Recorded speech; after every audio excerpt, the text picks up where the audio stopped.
Welcome back to the channel. In the last episode we took a look at a copper mine. I managed to mistake a lime kiln for a bridge.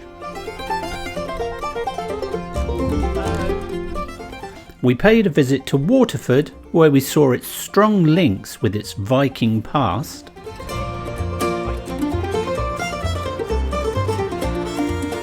And we took a fascinating tour around the Waterford Crystal Factory.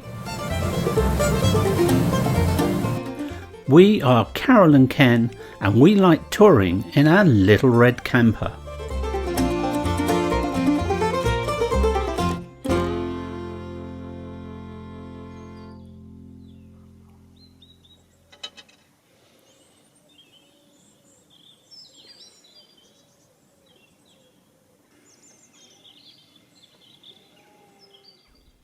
It's the 8th of September today, and I hate to say it, but this is going to be our last full day in Ireland.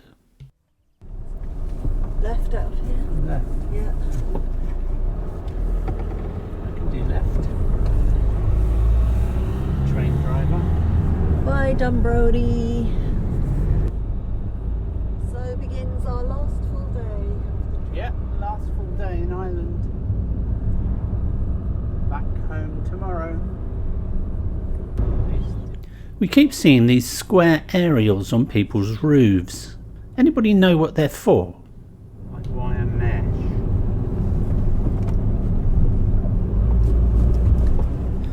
This is the town of Ballyhack, and this is a 15th century tower that used to belong to the Knights Hospitallers from Jerusalem.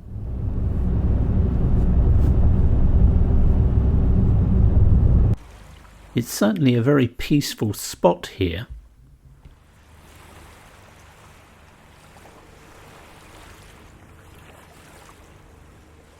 Across the water here is the town of Passage East, and a ferry links that town to Ballyhack.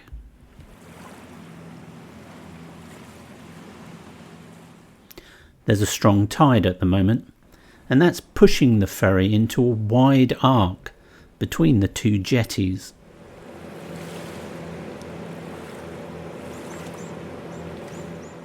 It's an interesting commute for these kids going to school. Today it's nice and calm, so they can stand outside and chat.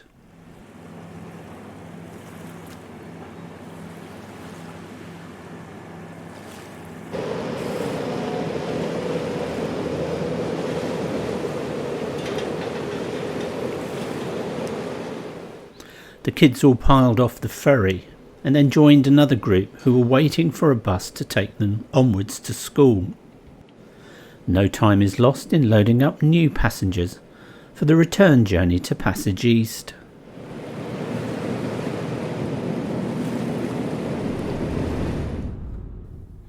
We're moving on, and the next stop is Duncannon.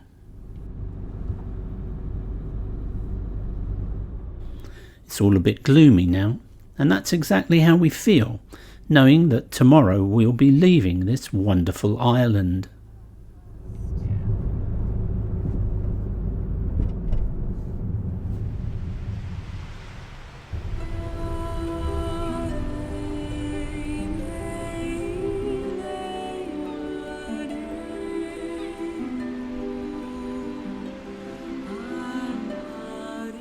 This is Duncannon Fort, and it was built in 1588.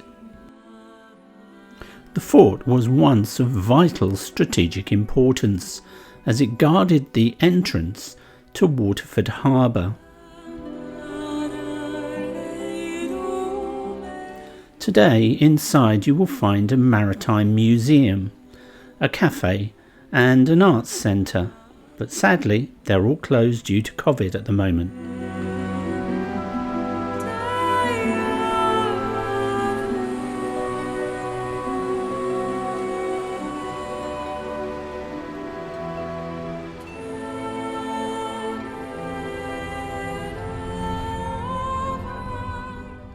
We're travelling south now, down towards Hook Lighthouse.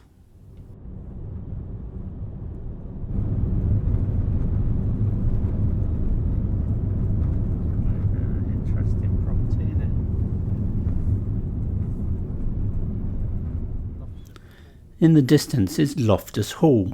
We'll be taking a look at that a little later on. Hook Church. We're almost at Hook Lighthouse now, so we're going to pull in down here and have a little bit of lunch.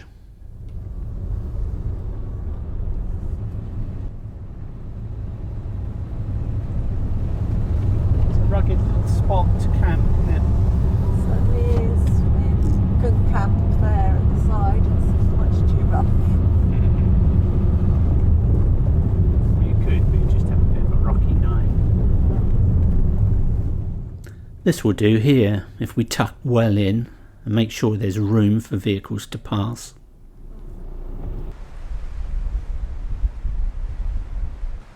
I wouldn't want to bring the van in here with the ground being so soft.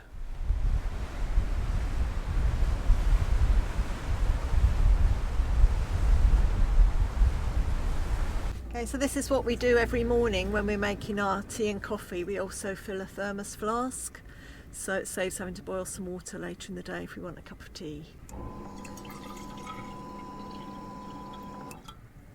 When the water's boiling, just tip a little bit into the flask. I'm always worried Carol's going to burn herself when she does this. Warm it up.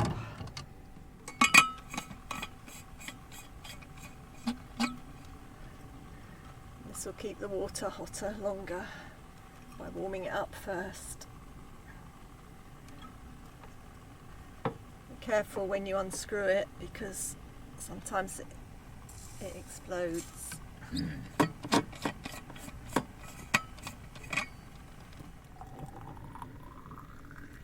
That trusty pan does everything, doesn't it?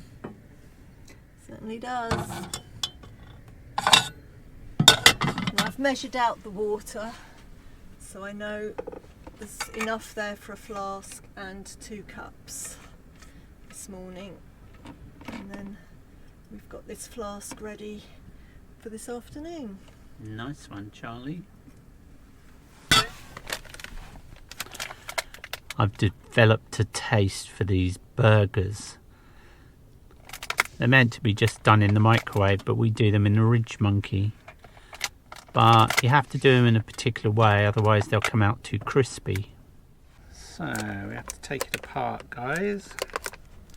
And we want the burger out. Just flip that over for a minute. Get your pan warming up. Get the burger out the bun, get the burger in there first, get that nice and hot.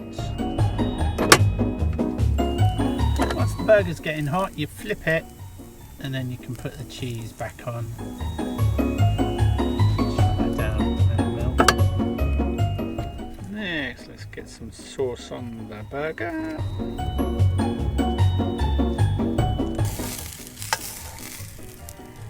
And there, get that on. Goes the top, and then it's just a question of just rolling it through.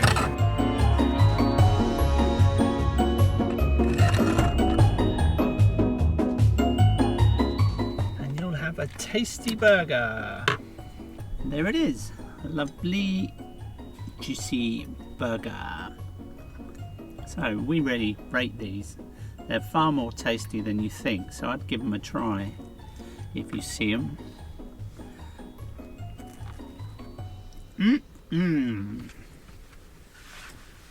Perfection.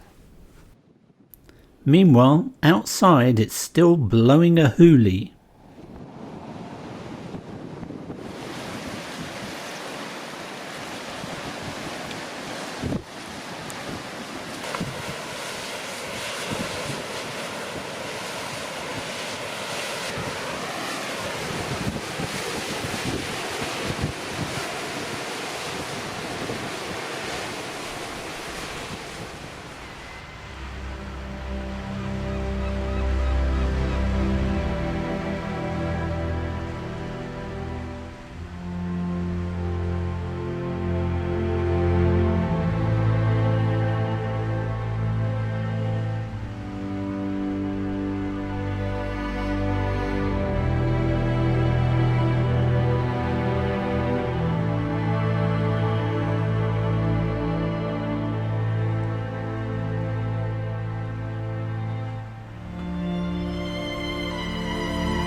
Hook Lighthouse is 800 years old, which makes it one of the oldest working lighthouses in the world.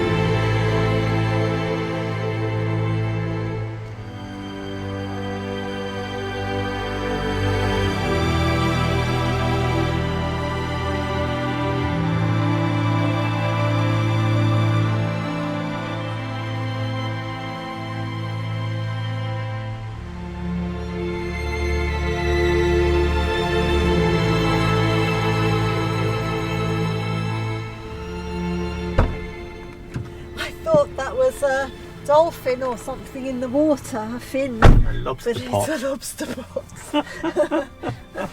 Oh, You could never be a tour guide on a boat, could you? no, my eyesight's not that good. Okay.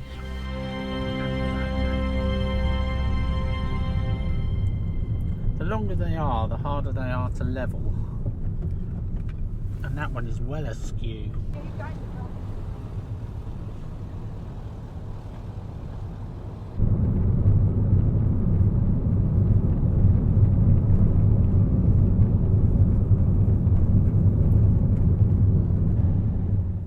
We've just passed a sign saying that Loftus Hall is the most haunted building in Ireland.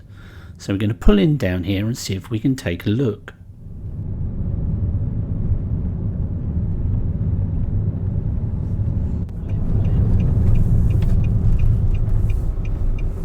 Welcome to Loftus Hall, Ireland's most haunted house. Let's have a look.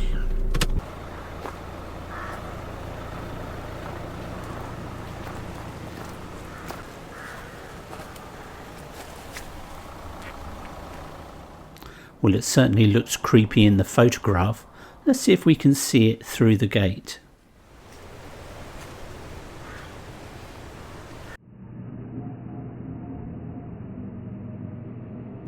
In 1775, a ship arrived in a storm, and a man from the crew came to Loftus House. He became very close with the owner's daughter, Anne. One night they were playing cards and Anne dropped a card on the floor.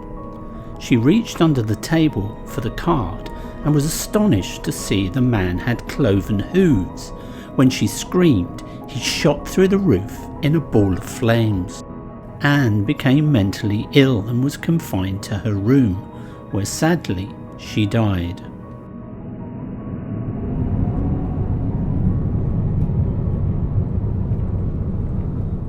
We have another abandoned house here.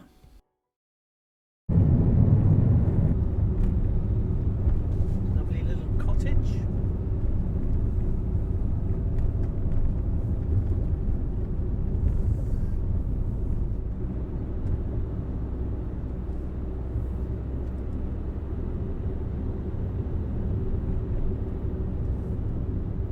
Nice little causeway. Very pretty. That was Tintern Abbey, actually, where we're going next. These people on the right seem to be picking blackberries. It's a sharp turn in, isn't it? Whoa. Yeah. A little cart beat you. Oh, so you have to pay. It's €9. Yeah. So, go and have a look.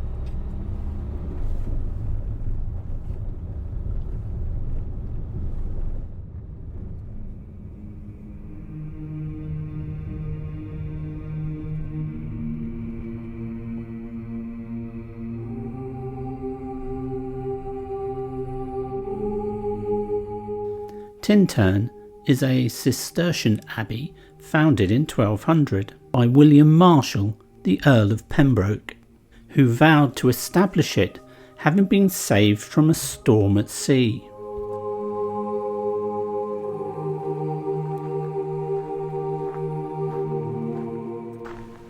Be honest, all these things being closed don't make any sense to me. You know, we've got teachers back at school, we've got people in shops that have worked through the entire crisis, and yet these little monuments, which don't attract that many people at one time, are all locked up still. Weird.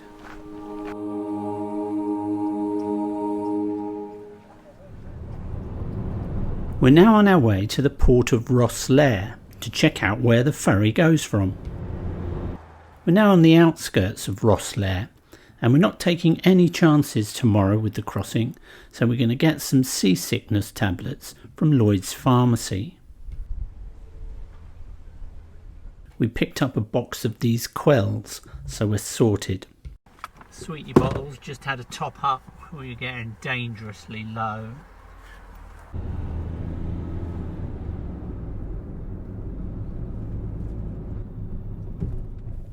We're looking for a park up now, and Park for Night suggests there is one just at this car park here by the beach.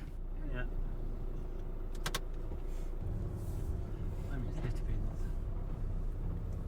No domestic rubbish allowed. It's very tight in here, and it's obviously not meant to be because there's absolutely no spaces available. So it's going to be plan B. We'll keep driving along the coast until we see somewhere we can stop. It's packed.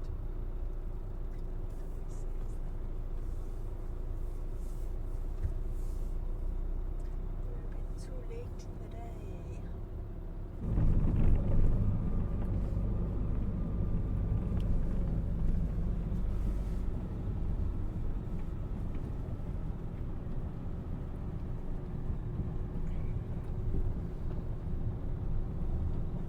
The road does go further here on a sandy beach, but we're not going to risk that in a two-wheel drive vehicle.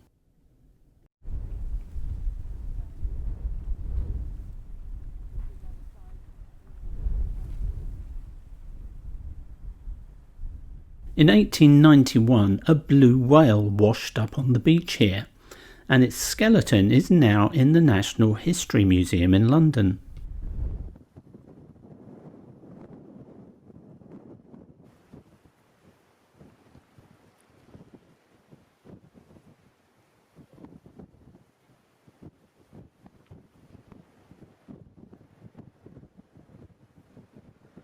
This is a busy little spot, and whilst we were here we saw plenty of four-wheel drive vehicles going right down to the end of this beach.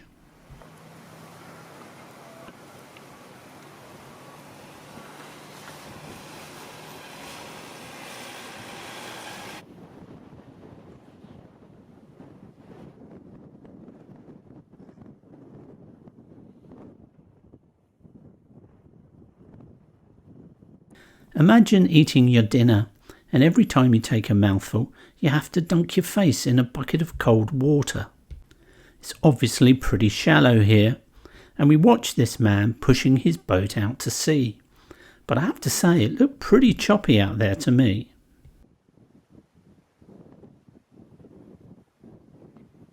Moving into the van and shooting through the open window makes quite a bit of difference. Across the water, we can see Wexford. Well, he made it out to deeper water, but I have to say, I wouldn't fancy that at all.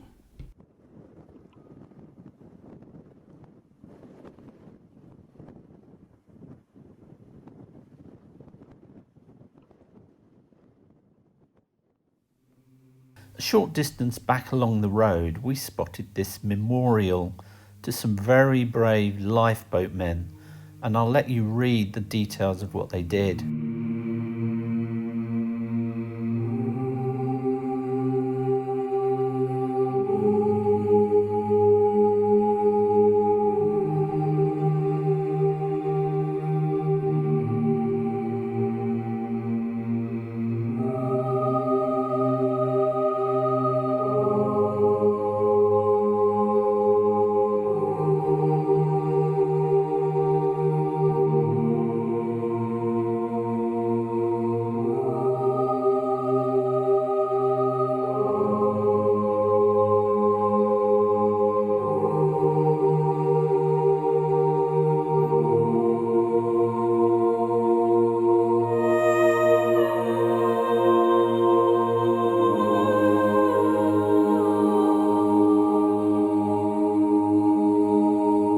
I think that's a very fitting tribute. We're just outside Rosslare port now, and on the left here is a little bit of waste ground which dog walkers use to walk their dogs on the beach. So we're going to take a look in here and see if this is a suitable place to spend the night.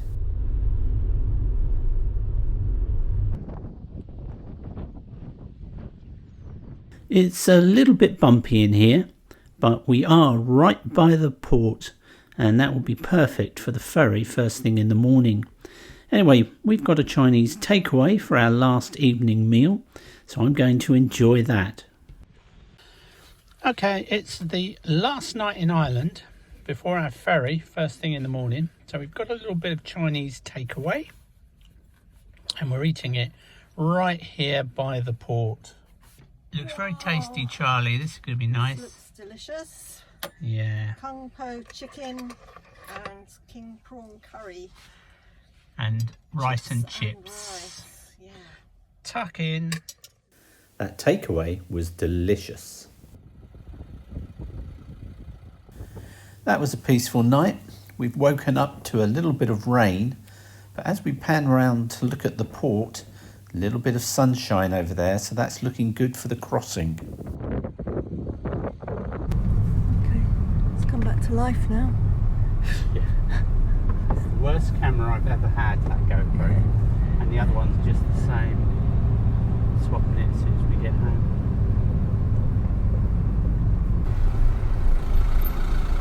Morning. Fine, thanks. Duncannon is the name. Are you travelling to?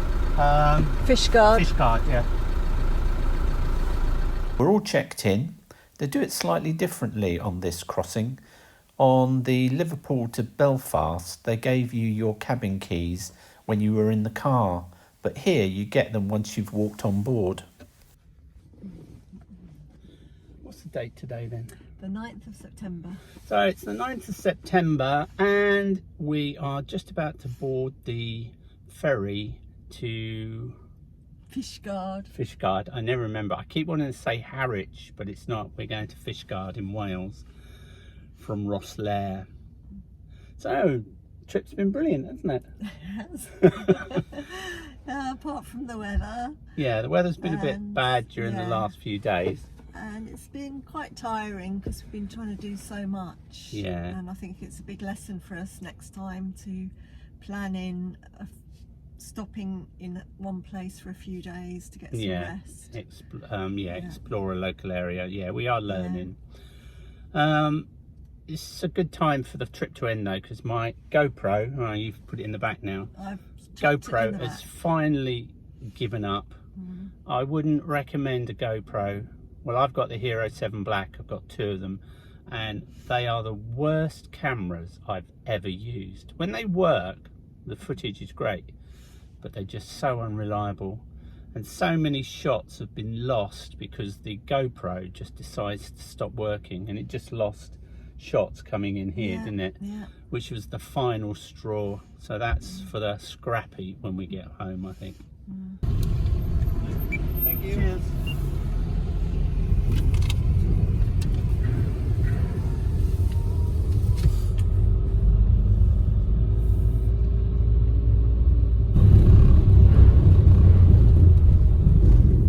There's certainly not many vehicles on this crossing.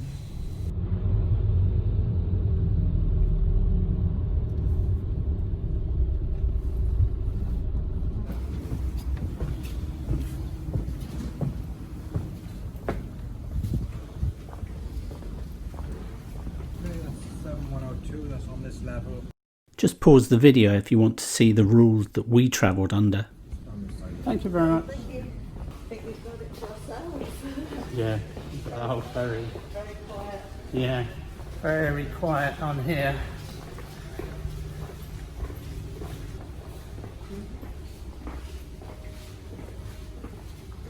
That doesn't look like a door we're supposed to open, does it? We had to go back and get them to open this door. They'd obviously forgotten. 7 or more short blasts, followed by 1 long blast on the ship's whistle, and followed by a similar signal on the alarm bells. If this signal is sounded, you should proceed to the assembly station if you are not already there. The assembly station... Carol and I would like to take this opportunity to thank everyone who commented and liked our videos on this Series 1 of Ireland. We had a fantastic time, and we will certainly come back once COVID has been placed in its box for Series 2. You should remain calm and follow the instructions of the crew members in the assembly stations. Thank you for your attention.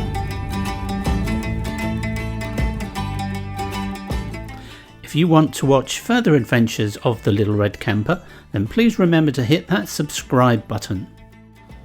We have plenty of other adventures that you can watch in our archive, so check out our playlists, which are ideal for a little bit of binge watching.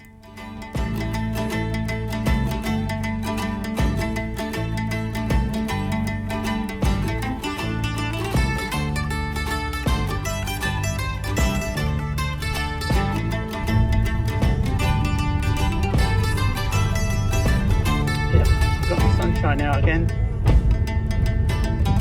Thanks for watching. We'll catch you next time.